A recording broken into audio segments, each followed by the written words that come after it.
ఏమే ఓయ్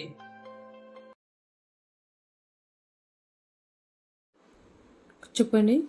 ఈ నెలకు ఈ ఖర్చులకు పోగా మన దగ్గర మిగిలిన డబ్బులు ఇవి నీ దగ్గర పెట్టుకో, వచ్చే నెల ఖర్చులకి మనకు ఉపయోగపడతాయి. అలాగేనండి.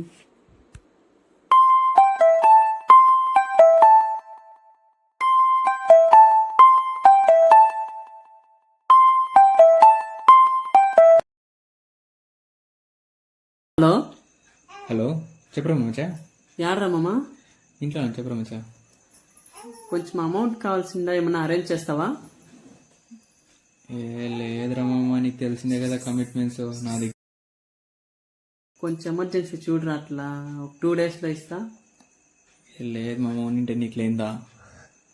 అవునా, ఫోన్ ఎక్కడైనా అరేంజ్ చేస్తావా, ఎవరి దగ్గరైనా, ఫ్రెండ్స్ దగ్గర? చూస్తాను మచ్చా, ట్రై చేస్తా. సరే, కొంచెం ట్రై చేసి ఫోన్ చేస్తావా? ఓకే మచ్చా. ఓకే.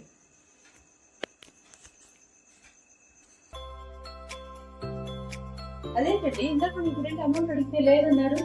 అప్పుడే నా దగ్గర అమౌంట్ ఇచ్చినారు దాన్ని ఇవ్వచ్చుగా. ఏంటి మేము ఫ్రెండ్స్ ఉండడం నీకు ఇష్టం లేదా ఎట్లా? అదేంటండి అలా అంటున్నారు. ఎంతో స్వచ్ఛమైన మా ఫ్రెండ్షిప్ మధ్యలోకి ఆ వ్యర్థమైన డబ్బులు తెచ్చుకోవడం నాకు ఇష్టం లేదు. మీ మధ్య ఏమైనా మనస్పర్ధలు వస్తాయేమో అన్నాను. పర్వాలేదు, ఒక 2 డేస్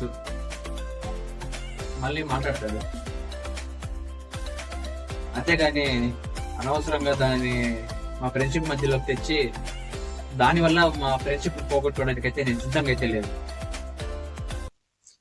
ఎందుకు ఇలా అంటున్నానంటే, మనం డబ్బులు ఇచ్చినప్పుడు ఎలాంటి ఫ్రెండ్షిప్, ఎలాంటి నమ్మకం అయితే ఉంటుందో అది రిటర్న్ అడిగినప్పుడు కానీ రిటర్న్ తీసుకునేటప్పుడు అయితే ఉండవు. ఎంతో ఎమర్జెన్సీ అయితే కానీ డబ్బులు ఎవరికి సాయం చేయకండి. అలా చేసి వాళ్ళ జీవితాల్లో మీరు శత్రువులు కాకండి.